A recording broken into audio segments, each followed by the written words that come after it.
مصطفیٰ کمال کی تحریک انصاف پر تنقید، بولے کہ پی ٹی آئی رہنماؤں پر اپنے لیڈر کا پریشر ہے مگر ریاست سے کھیلنے کا انجام اچھا نہیں ہوگا۔ ہم سیاسی پارٹیوں پر پابندی کے حق میں نہیں ہے، لیکن اپنے مفاد کے لیے ملک کا نام خراب کرنا غلط ہے۔ ملک ہے تو ہماری سیاست اور جمہوریت ہے۔ پاکستان کے چیلنجز کا سب کو پتا ہے، یہ ملک، ادارے ہیں تو ہم چین سے سانس لے رہے ہیں۔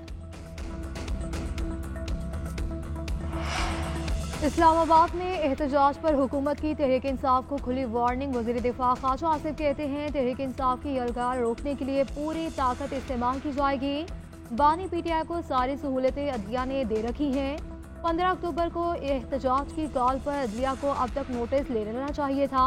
ان کے ذہن میں بانی کے بغیر پاکستان کا کوئی وجود نہیں۔ ادھر راولپنڈی پولیس کے پی ٹی آئی رہنماؤں کے گھر پر چھاپے، راجہ بشارت، شہریار ریاض اور دیگر کے گھروں پر ریڈ کیا گیا۔ چھاپوں کے دوران 7 کارکن زیر حراست۔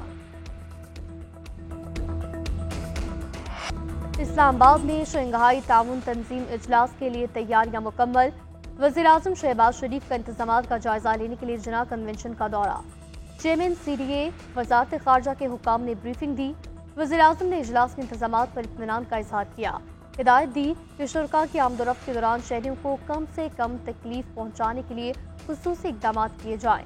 وفاقی دارالحکومت کو روشنیوں کا شہر بنا دیا گیا، فیض آباد سے راول چوک تک شاہراہ کو کارپٹ کر دیا گیا۔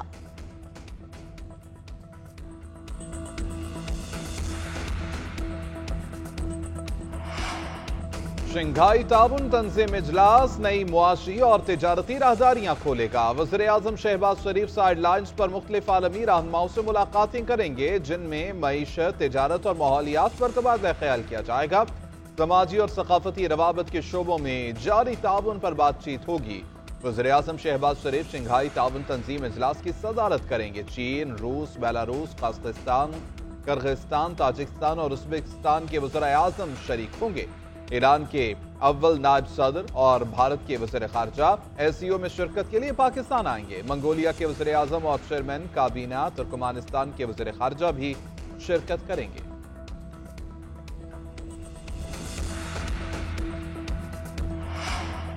سابق گورنر شاہ فرمان مشیر وزیر اعلیٰ خیبر پختونخوا کے عہدے سے مستعفی، شاہ فرمان کو چند روز قبل مشیر مقرر کیا گیا تھا۔ 9 مئی کے واقعات کے بعد شاہ فرمان پارٹی معاملات سے کنارہ کش ہو گئے تھے۔ ذرائع کے مطابق پارٹی کے اندر سے ہی ان کی تقرر پر تنقید کی جا رہی تھی۔ ذمہ داری سنبھالنے کے چند ہی روز بعد استعفیٰ پارلیمانی پارٹی کے دباؤ کا نتیجہ قرار۔ ادھر شاہ فرمان کا موقف ہے کہ احتساب کمیٹی کی رکنیت کی وجہ سے عہدہ چھوڑا ہے۔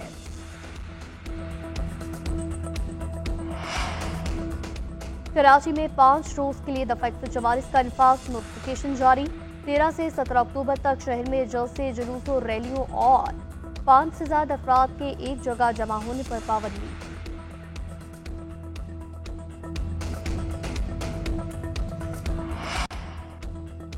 پاکستان بہتر، صحت مند اور زیادہ خوشحال مستقبل کی طرف گامزن ہو چکا۔ عالمی منڈی میں پاکستانی مصنوعات کی مسابقت کے دوبارہ جائزے کی حوصلہ افزائی کرتے ہیں وزیر اعظم شہباز شریف کا عالمی معیار کے دن پر پیغام، کہا کہ اشیاء کے معیار اور کوالٹی کنٹرول کا عزم کرتے ہیں۔ ہماری برآمدات میں اضافہ عالمی معیار کی تعمیل سے جڑا ہوا ہے۔ تمام سٹیک ہولڈرز معیار کے عمل میں فعال طور پر شامل ہوں۔ قدرتی آفات سے نمٹنے کے لیے شعور، تیاری اور مؤثر منصوبہ بندی کی ضرورت ہے۔ پنجاب حکومت عوام کے تحفظ کے لیے ہنگامی حالات کی منصوبہ بندی کر رہی ہے۔ قدرتی آفات کے خطرات میں کمی کے عالمی دن پر وزیر اعلیٰ پنجاب کا پیغام۔ مریم نواز نے کہا کہ پنجاب میں ایئر ایمبولینس اور موٹر وے ایمبولینس سروس کا آغاز کیا گیا ہے۔ PDMA کو جدید خطوط پر استوار کیا جا رہا ہے۔ موسمیاتی تبدیلیوں سے نمٹنے کے لیے اقدامات کیے گئے ہیں۔ آفات کے خطرات سے بیشتر مؤثر اقدامات کر کے عوام کو محفوظ بنانا ہے۔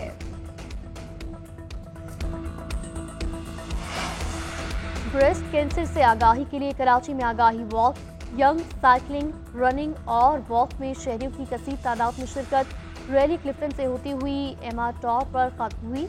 پیپلز پارٹی رہنما شرمیلا فاروقی کی بھی شرکت، کہا ہر 9 میں سے خاتون میں بریسٹ کینسر کی تشخیص ہو رہی ہے۔ مریض فوری ڈاکٹر سے رجوع کریں، جن اسپتال میں مرض کی اسکریننگ اور علاج مفت ہو رہا ہے۔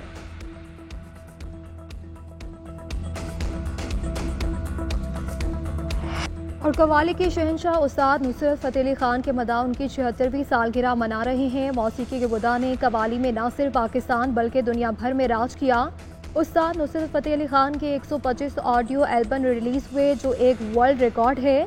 پاکستان سمیت کئی حکومتوں اور اقوام متحدہ نے شاندار فنی خدمات پر اعزازات سے نوازا۔ ان کی آواز اور انداز کا سحر آج بھی برقرار ہے۔